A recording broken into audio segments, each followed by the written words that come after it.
Today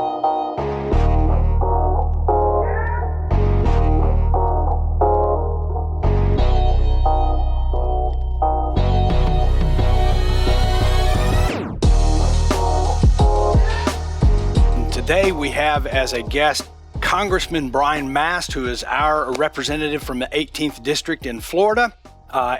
First of all, I just want to thank you for being here. Thank you for having me. Absolutely. Thank you for being a part of who you are. So I just want to open this thing up and get the ball rolling with this question. What is it like to deal with a global pandemic as a congressman? Right now, very, very frustrating. and the reason it doesn't have to be frustrating.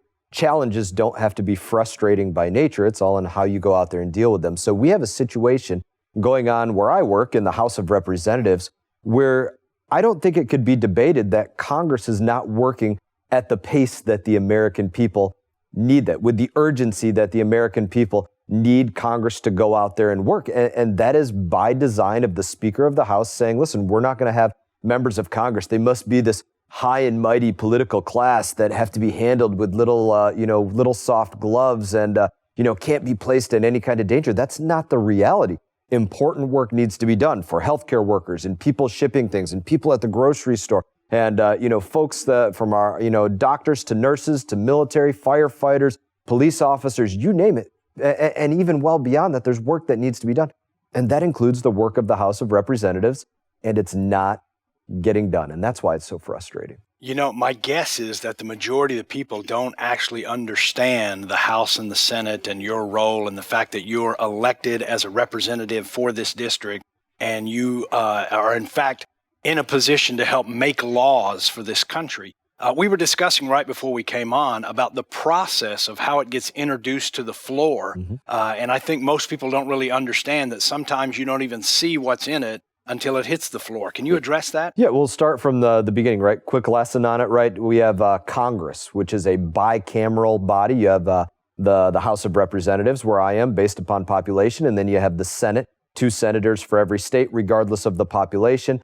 Any piece of legislation, for it to become a piece of law, it has to go through the House of Representatives and pass through the Senate and pass, and then be signed into law by the president. And there are a few things that can change in that based upon the numbers of people or if there's a veto or things like that. But that's the meat and potatoes of it, right? So most pieces of legislation, for them to get to that point of becoming law, they go through multiple committees that handle things, right? I sit on the Committee of Transportation and Infrastructure, where I deal with things like trucking and shipping and water policy and the Coast Guard and a host of things like that. So if there's a piece of legislation related to that, we're working on it on that committee. We're having people come in and testify about it, asking them questions, looking at the analysis of everything relating to it, writing a substantial piece of legislation for that, and then pushing it out of that committee where there's a vote on that committee by all of the members, Republican, Democrat, Independent. Then it goes to the floor of the House to also be voted on by every member of the House of Representatives.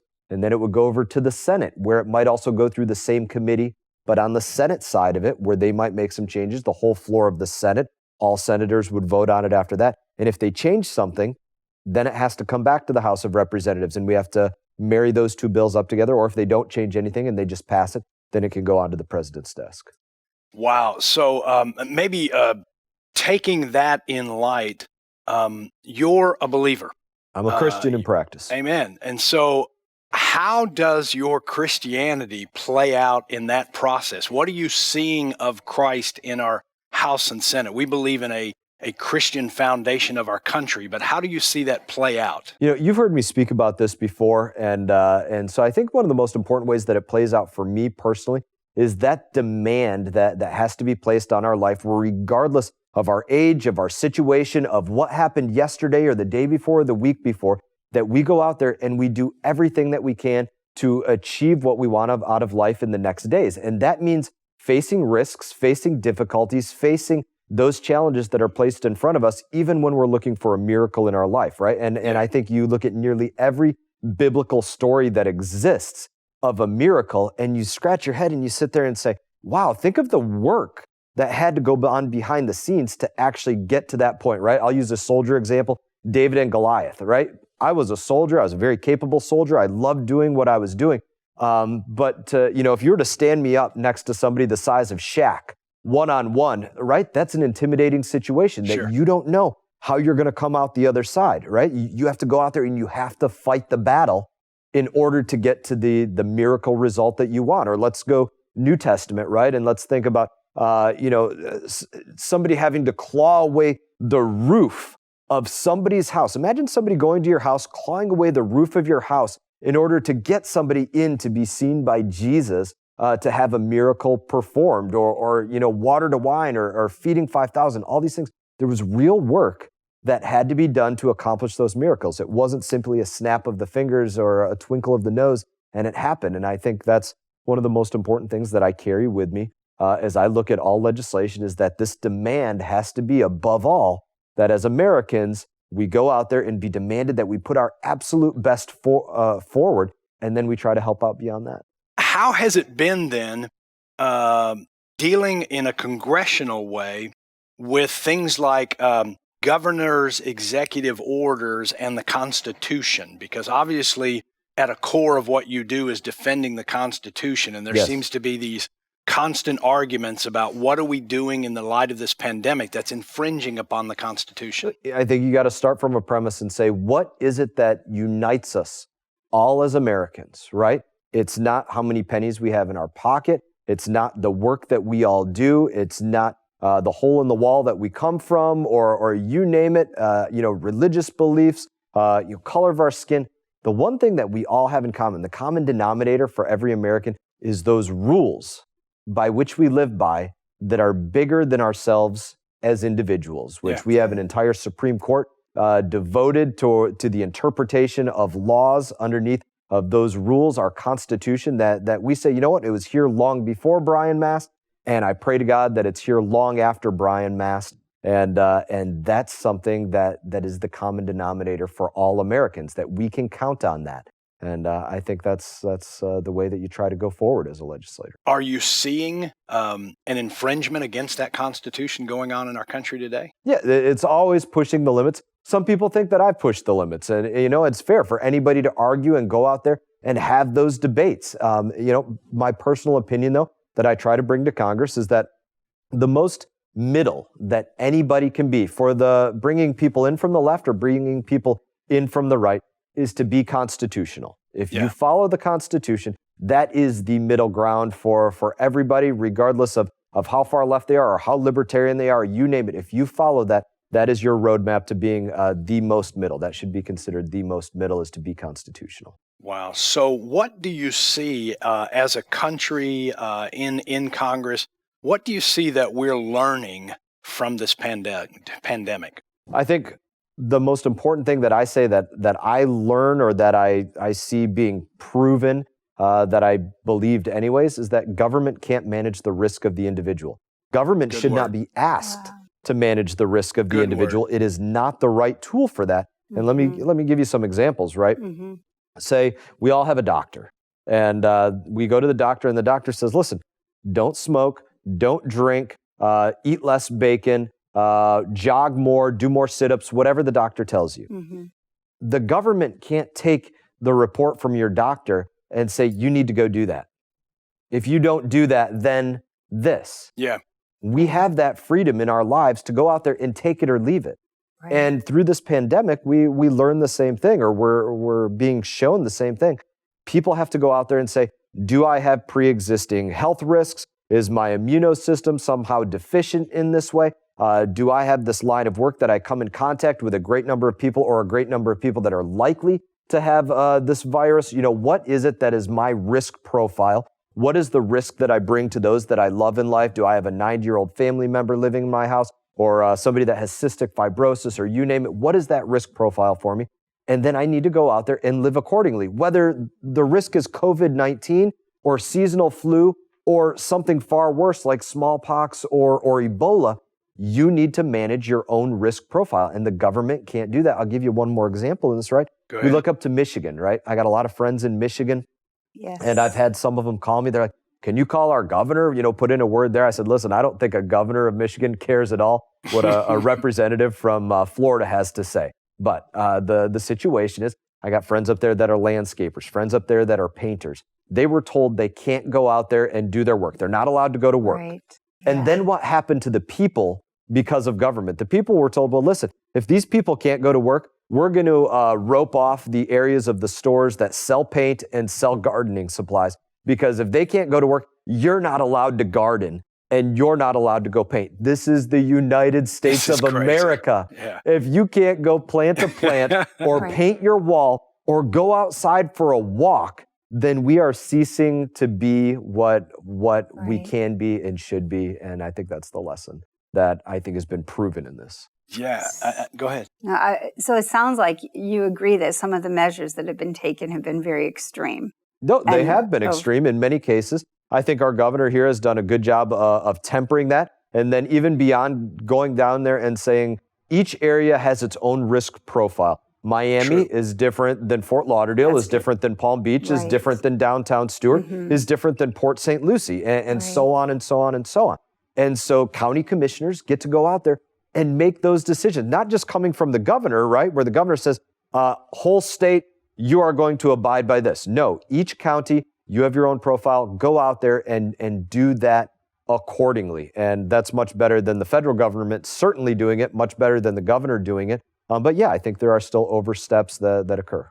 I think that one of the issues here, one of the challenges, we have a lot of small business owners, and they were feeling like, well, if you can go to Home Depot or Walmart, and those stores can be fairly populated, why can't we be open? We're a smaller store that takes precautions. So I think there was a lot of concern in this area because we do have a lot of small businesses. I don't think you could say something more fair, right? Well, we're going into Lowe's, Home Depot, Walmart, Publix, Winn-Dixie, Walgreens, CVS, take the host of places. Right. We can all still go get fuel. Pumps are next to each other. Our hands are touching the pumps. Right. Correct. We all learned a lot through this about recognizing that, okay, I'm going to consider every surface that I touch potentially contaminated. I'm going to sanitize my hands, wash them with soap, do what I have to do to protect myself in different ways.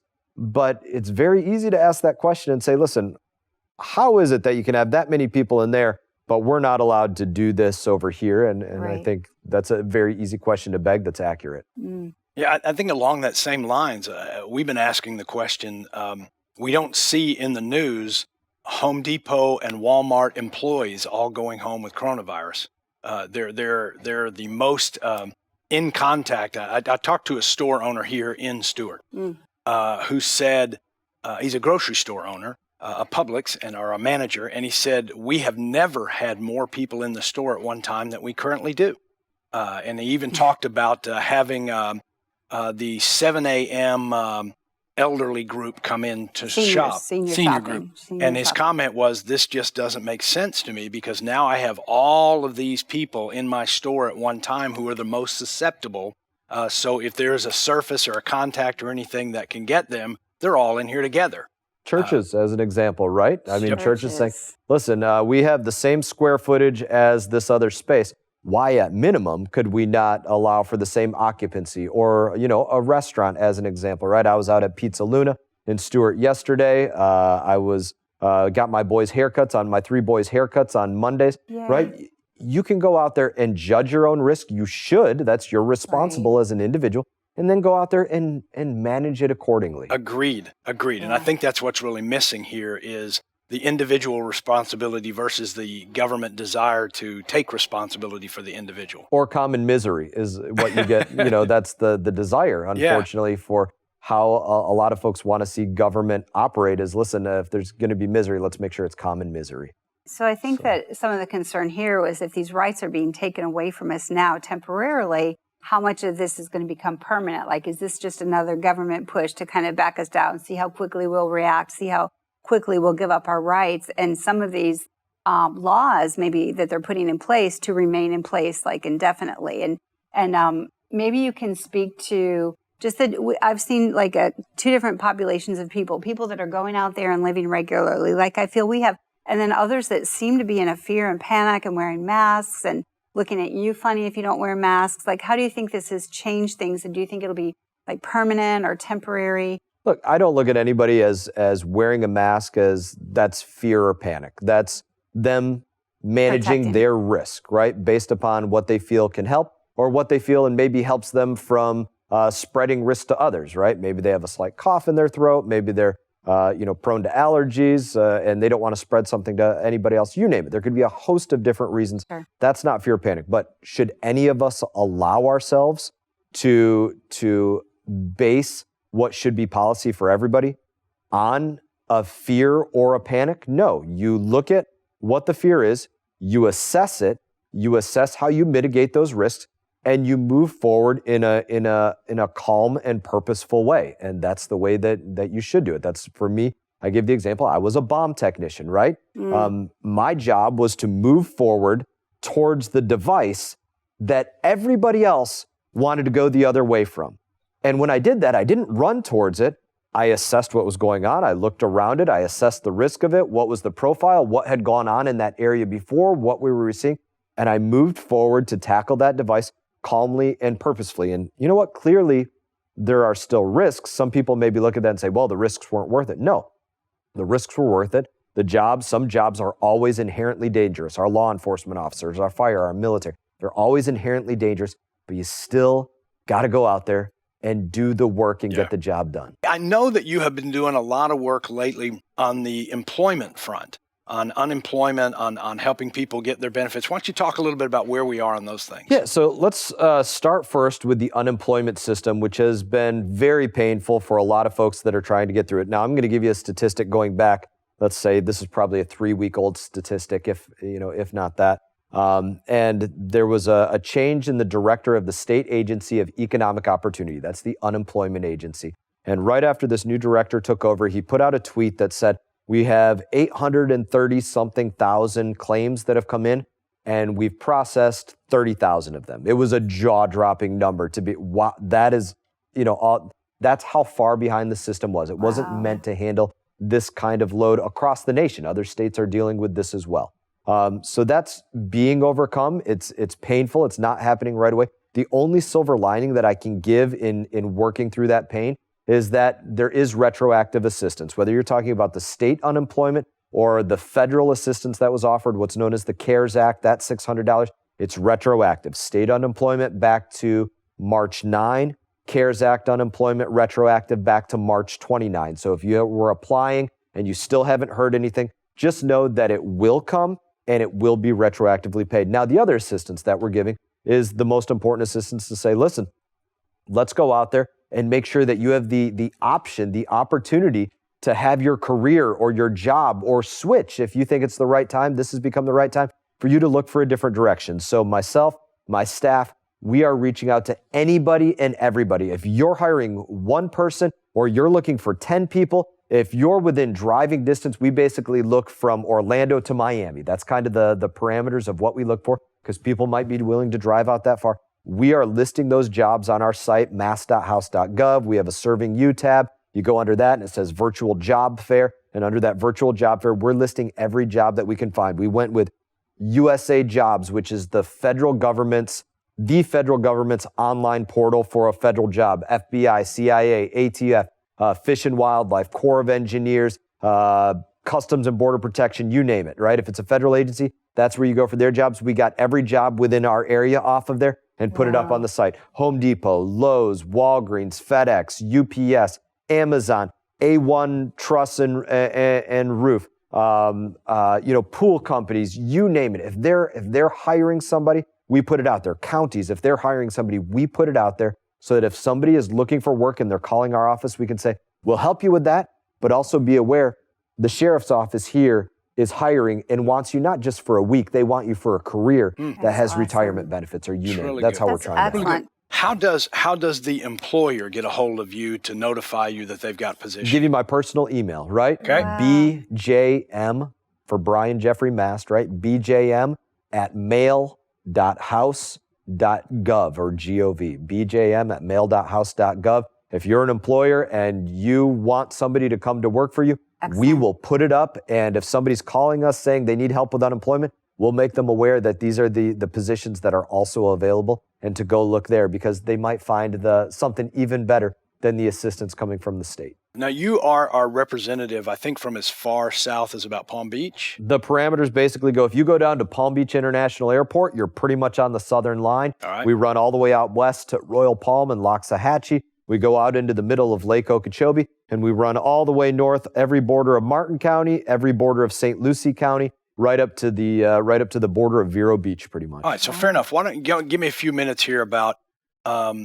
what you like about this district that you represent, what you see for the future of this district. Yeah, look, this is a place like, you look at it like Mayberry or something like that, right? The old Andy Griffith show. People know you, they know your name, they say hi to you, they wave to you as you're going around. And that's the kind of community that you like to have, a place where you know the folks that you're talking to. You don't have to agree on everything, but you do have that friendliness and that ability to go out there and talk, whether it's in downtown Fort Pierce or the city of Port St. Lucie or here in Stewart or down in Hobe Sound or Jupiter or Juneau or Palm Beach Gardens or Royal Palm, Loxahatchee, out in Indiantown, you name it. It is such an incredibly beautiful community with the water, with the beaches, with the lake, with the areas that we can go hunt. And it's such a friendly community. I'm proud to raise my kids here, proud to say that this is a place that I had the opportunity to defend as a soldier, just like the rest of our country. And I couldn't be more proud than to say that this community has allowed me the opportunity to go and be a representative. And that's the important point to say also as well. This seat, being a member of Congress, it's not Brian Mast's congressional seat.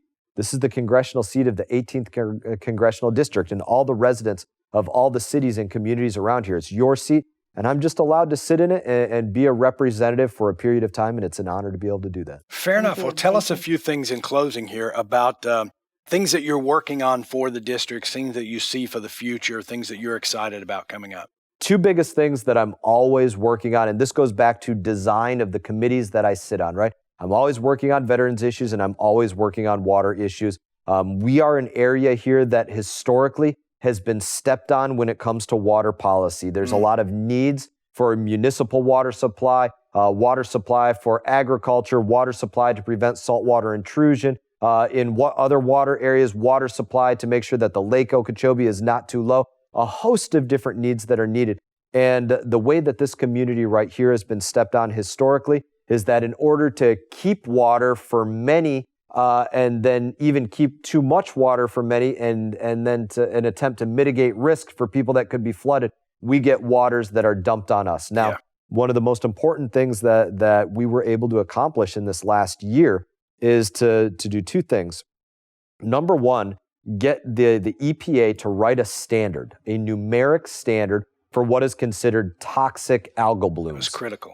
They wrote a number on it. I didn't give them the number. They went out there, did their own research, and they said, listen, microcystin, what's in those harmful algal blooms? If it reaches the level of 8 parts per billion, if you're a human being, don't come in contact with that. Yeah. Perspective on that, a couple of summers ago, we were getting discharges out of the lake that the microcystin that was 495 parts per billion. Yeah. So as a result of getting that standard, we got the Corps of Engineers to acknowledge something that they've never acknowledged before.